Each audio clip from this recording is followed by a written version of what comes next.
तो let us start biology NEET MCQ of chapter number 17. Name of the chapter is breathing and exchange of gases. बेटा ये chapter में से on an average every year 2 to 3 MCQ आते हैं.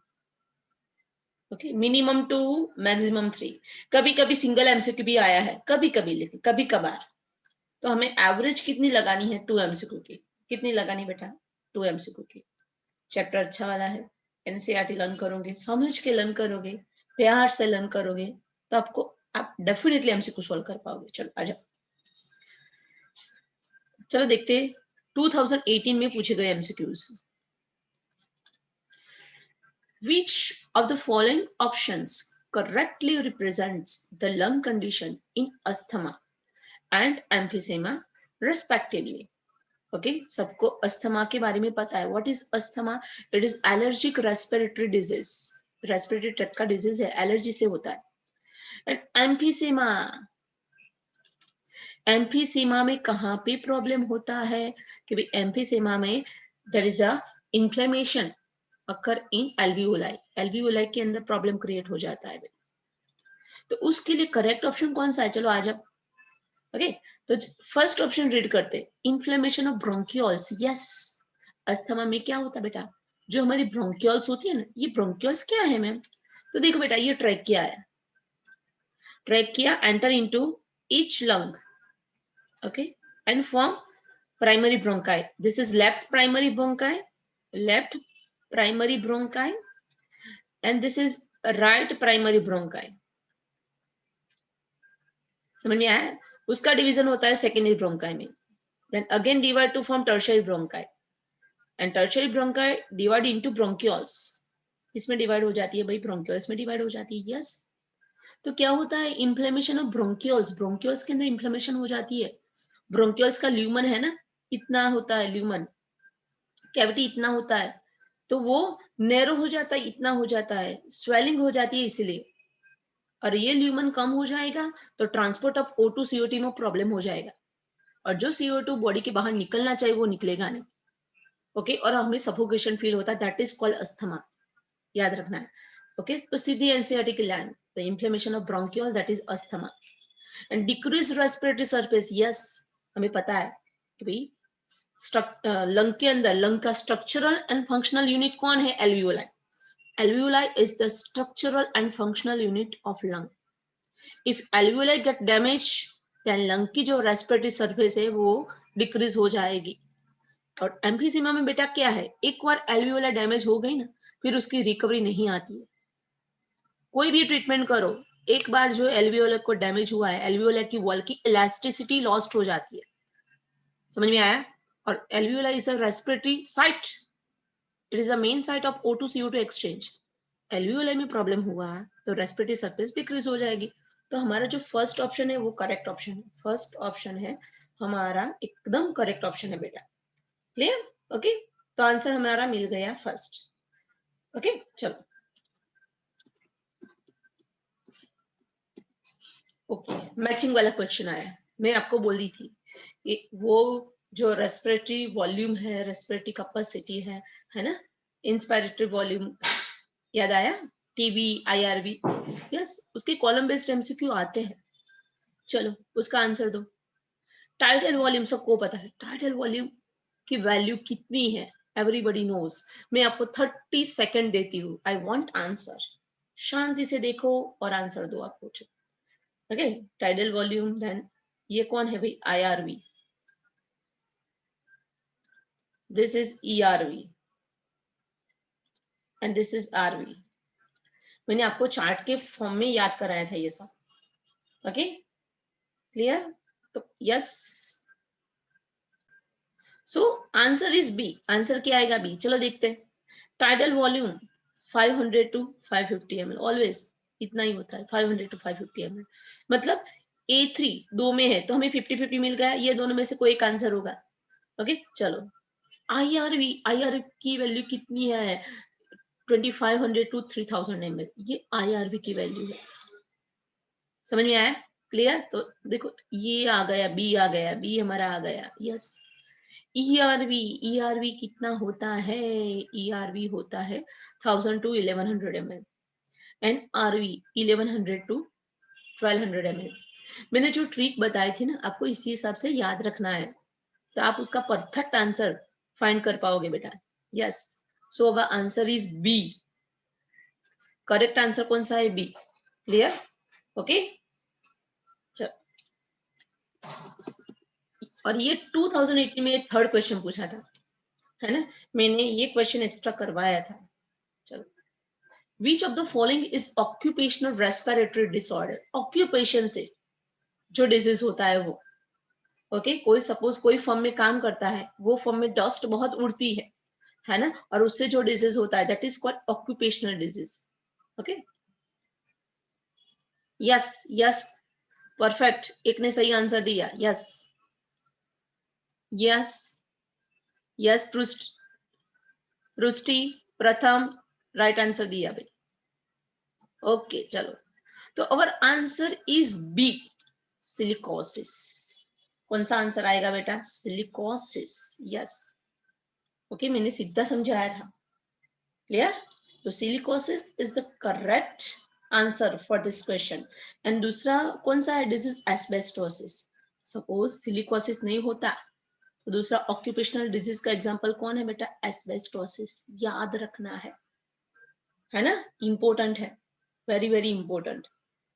तो बेटा 2018 में 3 क्वेश्चन पूछ डाले थे, है ना, अच्छे क्वेश्चन थे, है ना, बहुत मस्त क्वेश्चन थे। ओके चलो, अब 2017 में एक ही क्वेश्चन पूछा था, चलो लर्न करते हैं। आ जाओ बेटा। lungs are made up of air filled sacs, the alveoli. They do not collapse even after forceful expiration because, okay कि भाई हम फोर्सफुली एक्सपीरेशन करते हैं, बहुत एयर बाहर निकालते हैं, तो भी हमारा लंग्स कोलैप्स नहीं होता। ओके, रीजन क्या है कोलैप्स नहीं होने का? रीजन क्या है? यस, परफेक्ट, सही जा रहे हो, सही जा रहे हो, perfect answer is residual volume. कि हम फोर्सफुली एक्सपायरेशन करते हैं, बहुत सारी एयर बाहर निकालते हैं, तो भी some of the air, some amount of air present in our respiratory tract, थोड़ी सी एयर तो हमारे ट्रैक के अंदर बच के रहती ही है, that is called residual volume. और वो एयर अंदर प्रेजेंट है, इसीलिए हमारा रेस्पिरेटरी ट्रैक कोलैप्स नहीं होता, सिकुड़ नहीं जाता है, वो एज इट इज रहता है। तो आंसर इज डी, आरवी के कारण। आंसर क्या है बेटा? RV. D is the correct answer बेटा। ओके, समझ के सब कुछ लर्न करना है बेटा। Okay, now next question, the partial pressure of oxygen in the alveola of the lung. Okay, diagram based MCQ है ना, तो alveoli, yes this is alveoli. Okay, कि ऑक्सीजन एल्वियोलाई के अंदर कैसा होगा, ज्यादा होगा या लेस होगा, वो देखना है। एक्चुअली चैप्टर नंबर 18 का भी ये क्वेश्चन है, को रिलेटेड क्वेश्चन है। यस, सबसे ज्यादा प्रेशर कहाँ पे होगा? एल्वियोलाई पे होगा। क्या होगा बेटा? एल्वियोलाई पे होगा। ओके, तो आंसर क्या आएगा? बी। क्लियर? तो alveoli having PO2, partial pressure of oxygen मतलब PO2। तो एल्वियोलाई के अंदर PO2 कितना होता है? 104 mmHg। याद करो बेटा, याद आया? क्लियर? एंड ब्लड के अंदर प्रेशर कितना होता है? Yes 95 mmHg। ऑक्सीजनेटेड ब्लड के अंदर 95 mmHg। एंड डीऑक्सीजनेटेड ब्लड के अंदर कितना होता है? कितना होता है? 40 mmHg। डीऑक्सीजनेटेड ब्लड के अंदर PO2 होता है 40 mmHg। क्लियर? ऑक्सीजनेटेड ब्लड के अंदर 95 mmHg। एंड एल्वियोलाई, एल्वियोलाई के अंदर PO2 होता है 104 mmHg। So our answer is B. Clear? Okay, question number 3, lungs do not collapse between breaths and some air always remain in the lungs which can never be expelled because, क्यों ऐसा है? because, yes, option read करती हूँ। there is a negative pressure in the lung, there is a negative intrapleural pressure pulling at the lung wall. There is a positive intrapleural pressure. Pressure in the lung is higher than the atmospheric pressure. कौन सा answer आएगा? Okay, lung never collapse between breaths because some air present in the lung. Okay, तो lung के अंदर कैसा pressure होगा? तो अंदर एयर प्रेजेंट होगी तो नेगेटिव प्रेशर होगा. क्लियर? और ये कहाँ पे होगा? इंट्राप्लूरल प्रेशर. प्लूरी होती है ना लंग की जो मेम्ब्रेन होती है. Okay, intrapleural pressure pulling at the lung wall, वहां पे प्रेशर होता है जो लंग वॉल को धक्का मारता है. समझ में आया? इसीलिए लंग की जो मेम्ब्रेन है एज इट इज रहती है, कभी कोलैप्स नहीं होती है. याद रखना है, due to negative intrapleural pressure pulling the lung wall. समझ में आया? लंग के अंदर नेगेटिव प्रेशर होगा तो ही एयर अंदर की तरफ जाएगी. समझ में आया? अंदर मेंटेन रहेगी. Okay, clear? तो आंसर आएगा हमारा बी. याद रखना है, important. Okay, now question number 4.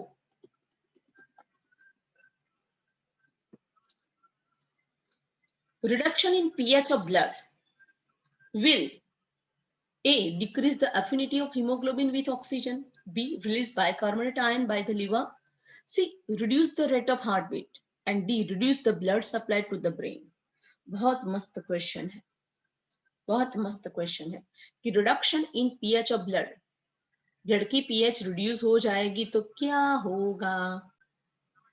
तो answer is A. Decrease the affinity of haemoglobin with oxygen. कि ब्लड के अंदर पीएच डाउन हो जाएगी तो क्या होगा? जो हीमोग्लोबिन है उसकी ऑक्सीजन के साथ जो बाइंडिंग कैपेसिटी है, ओके, बाइंडिंग कैपेसिटी है वो डिक्रीज हो जाएगी. क्लियर? दोनों के बीच में अट्रैक्शन है, ऑक्सीजन हीमोग्लोबिन के साथ जुड़ता है. ओके, हीमोग्लोबिन के साथ कितने मॉलिक्यूल? 4 मॉलिक्यूल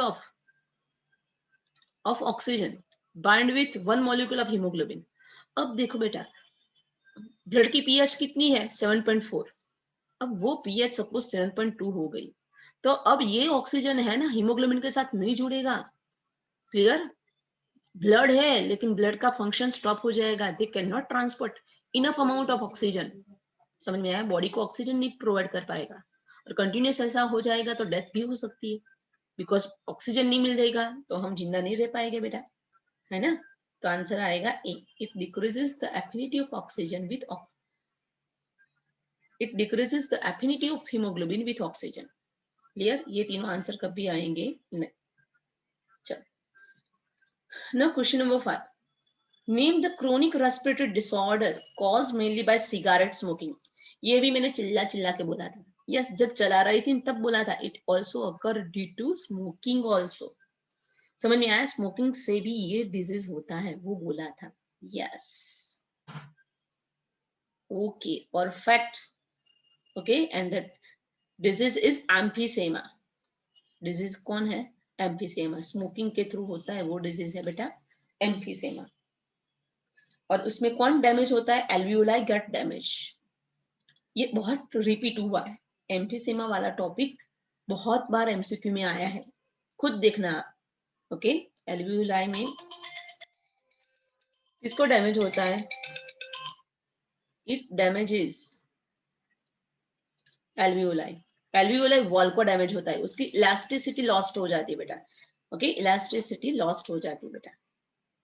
चलो, now question number 6. Asthma may be attributed to. मैंने बोला ना बहुत सारे टॉपिक कैसे है, कॉमन है. एवरी ईयर कुछ ना कुछ आता है अस्थमा के बारे में. What is asthma? तो asthma is inflammation of trachea. Trachea नहीं होगा बेटा.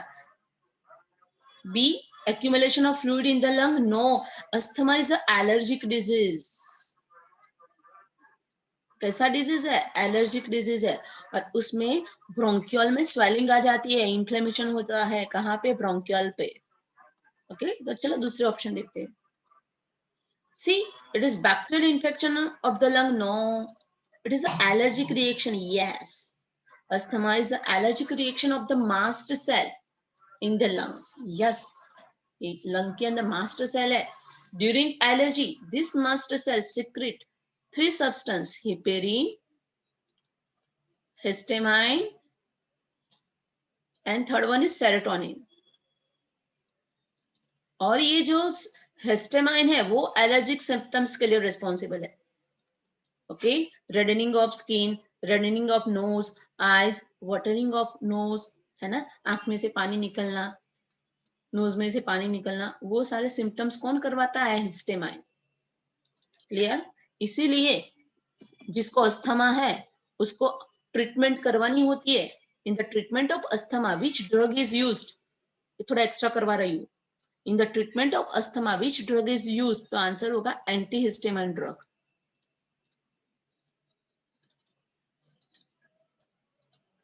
And steroid, some steroid such as adrenaline, they are used in the treatment of asthma। याद रखना है। ओके, आपने देखा होगा बहुत सारी मूवी के अंदर, ओके, कि किसी को ऐसे अस्थमा का अटैक आता है ना, फिर नोज में या मुंह में पंप डालता है और पंप प्रेस करता है, फिर वो वापस ठीक हो जाता है। तो वो पंप के अंदर क्या होगा? ये होगा एंटीहिस्टामाइन ड्रग प्लस स्टेरॉइड का मिक्सचर। समझ में आया? क्लियर? और ये मिक्सचर क्या करेगा? रेस्पिरेटरी ट्रैक्ट में जाके जो ब्रोंकियोल्स है, जो ब्रोंकियोल्स है, जो जो नैरो हो गई है, कैसी हो गई? नैरो हो गई है, उसको डायलेट करेगा। डायलेट करना मतलब ब्रॉड करना। ओके, ये ब्रोंकियल्स कैसी हो गई थी? नैरो हो गई थी। तो उसको ये जब पंप लेंगे ना, है ना, मूवी में देखा होगा कि जब सफोकेशन होता है तब लोग पंप लेते हैं, है ना, मुंह से। तो वो ये ब्रोंकियल है ना, पहले जैसी ऐसी ब्रॉड हो जाएगी और अब O2 CO2 ट्रांसपोर्ट परफेक्ट हो जाएगा। समझ में आया? अच्छा वाला टॉपिक था, इसीलिए मैंने डिटेल में कराया बेटा। तो asthma is allergic reaction. Clear? Okay, और एलर्जिक सिम्टम कौन करता है? हिस्टेमाइन। अस्थमा के ट्रीटमेंट के लिए क्या यूज होता है? Antihistamine drug plus steroid. ये क्या करती है? एंटीहिस्टामाइन ड्रग क्या करती है? तो ब्रोंकियोल्स का जो ल्यूमन नैरो हो गया है उसको क्या बनाता है? ब्रॉड करता है। डायलेट करना, ब्रॉड करना, है ना। मस्त क्वेश्चन था बेटा, अच्छा वाला क्वेश्चन था। यस, अब आया नेक्स्ट क्वेश्चन, क्वेश्चन नंबर 7। मस्त है, चलो आ जाओ। 2015 में पूछा हुआ एमसीक्यू है, अच्छा एमसीक्यू है। Name the pulmonary disease in which alveolar surface area involved in gas exchange is drastically reduced due to damage in the alveolar wall। मैंने बोला ना टॉपिक रिपीट होते हैं, सेम ही हुआ यहाँ पे, टॉपिक रिपीट हुआ। सही है, सही है, टॉपिक रिपीट हुआ। एल्वियोलर वॉल डैमेज होना, तो that disease is emphysema. Allergic disease, bronchioles में इंफ्लेमेशन, तो अस्थमा आएगा। एल्वियोलर वॉल डैमेज होना, रेस्पिरेटरी सरफेस रिड्यूस होना, तो आंसर आएगा एम्फीसेमा। क्या आएगा आंसर? एम्फीसेमा। यस, तो अबर answer is D. Clear? Okay, चलो अब आया नेक्स्ट क्वेश्चन, क्वेश्चन नंबर 8। तो आ जाओ, बहुत अच्छा टॉपिक है, आ जाओ बेटा। Question number 8, when you hold your breathe which of the following gas changes in blood would first lead to the urge to breathe? Okay, मस्त क्वेश्चन है कि आप जब अपनी ब्रीथ को रोकते हैं तो ब्लड के अंदर क्या चेंजेस होता होगा कि जिससे आपको अब ऐसा लगता है कि अब तो सांस लेनी ही पड़ेगी। समझ में आया? क्लियर? ओके, तो क्या होता है? तो हमें सांस लेनी ही पड़ती है, क्यों? उसका रीजन क्या है? तो भाई हम जब हमारी ब्रीथ होल्ड करते हैं तो बाहर से ऑक्सीजन तो अंदर जाता नहीं है, समझ में आया, और अंदर का CO2 बाहर निकलता नहीं है।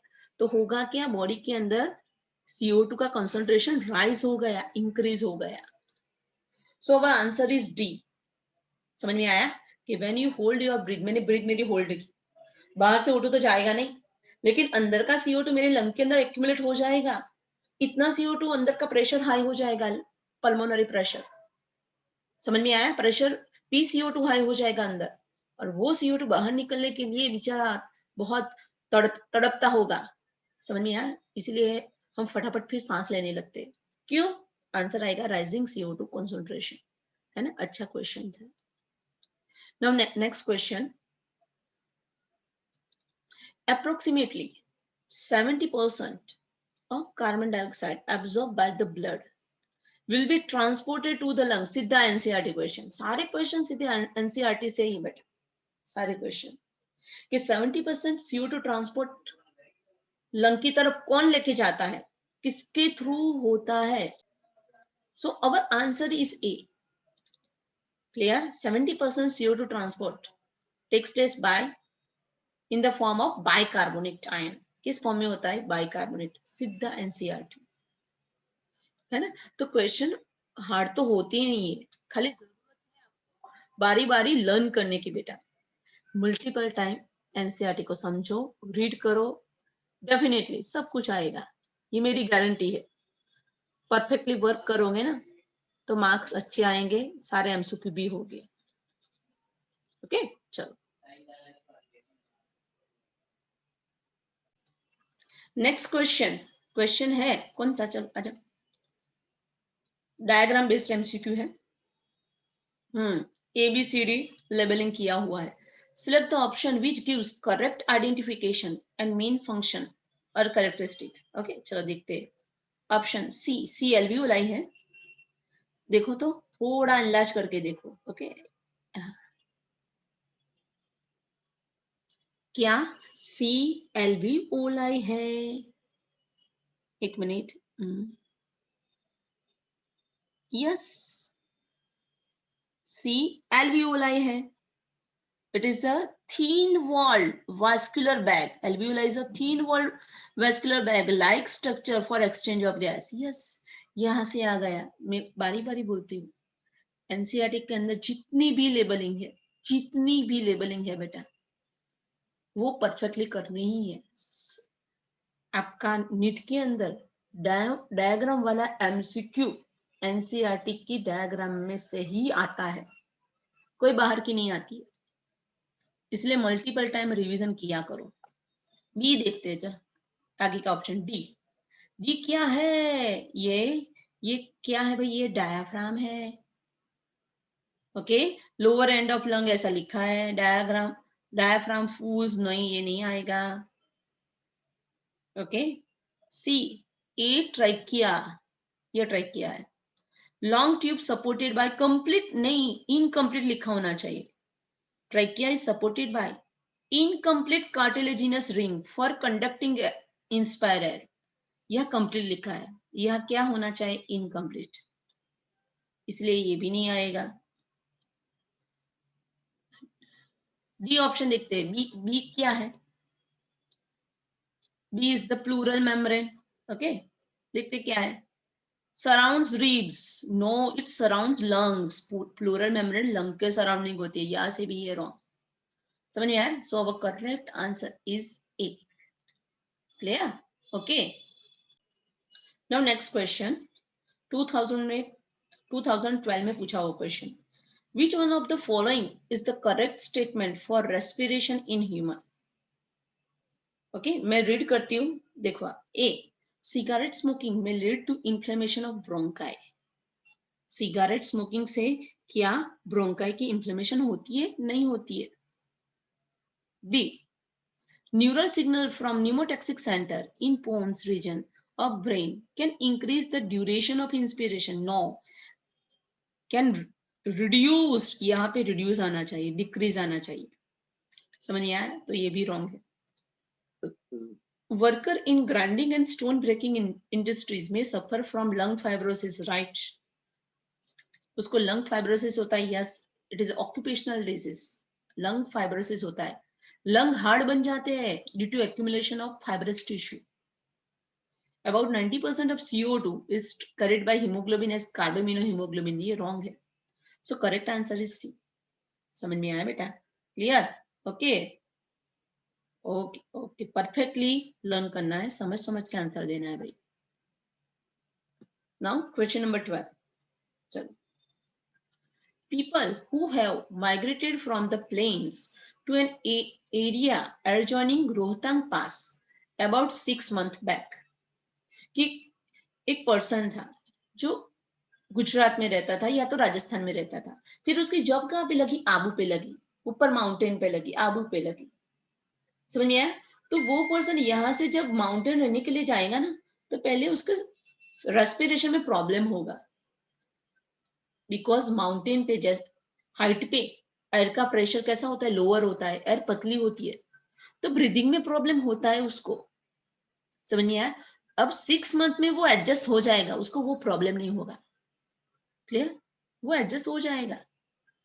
तो ऐसा क्या हुआ कि वो एडजस्ट हो गया? बहुत मस्त क्वेश्चन है। ओके, तो आंसर क्या आएगा? आंसर ए आएगा। क्लियर?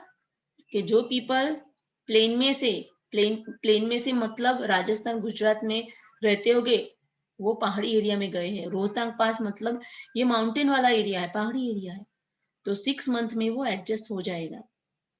उसके बॉडी में more RBC and haemoglobin form हो जाएगा। समझ में आया? Haemoglobin has lower binding affinity to oxygen. हाँ, हीमोग्लोबिन की ऑक्सीजन के प्रति लोअर बाइंडिंग एफिनिटी हो जाएगी, बिकॉज ऊपर प्रेशर कैसा है? ऑक्सीजन का कम है, एयर कैसी है? पतली है, तो हीमोग्लोबिन की ऑक्सीजन के प्रति बाइंडिंग कैपेसिटी कम है, इसीलिए उसके आरबीसी ज्यादा बढ़ जाएंगे, मोर आरबीसी। ओके, और वो आरबीसी का हीमोग्लोबिन O2 के साथ कंबाइन हो जाएगा। क्लियर? भले ना लोअर एफिनिटी रही, चार की जगह 2 ऑक्सीजन हीमोग्लोबिन के साथ कंबाइन होके पूरी बॉडी में सर्कुलेट हो जाएंगे, पूरी बॉडी में।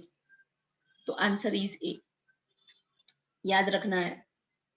ओके, एकदम हाई लेवल का मस्त लॉजिकल आंसर है, जिसने थियोरी समझी होगी ना उसको ही आता है ये। ओके, चलो, और again diagram based MCQ. The figures given below show a small part of human lung where exchange of gases takes place. Alveoli की है। Okay, select the option which is labeled at ABCD. Okay, और उसको उसके function के साथ हमें match करना है। चलो आ जाओ।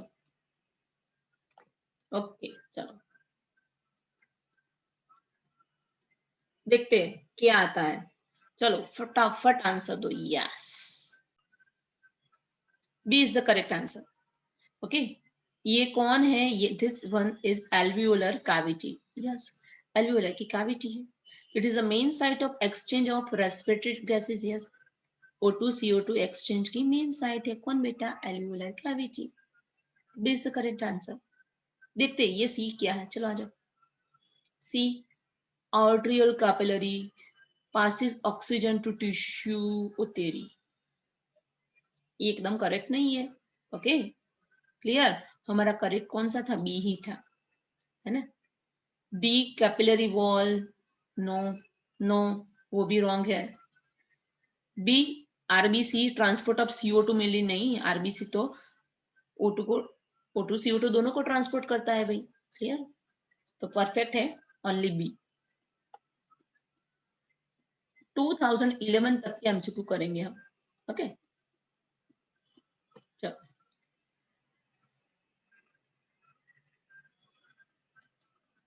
Now question number 40। चलो आ जाओ।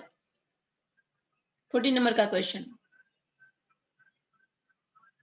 A large proportion of oxygen remain unused in the human blood even after its uptake by the body tissue.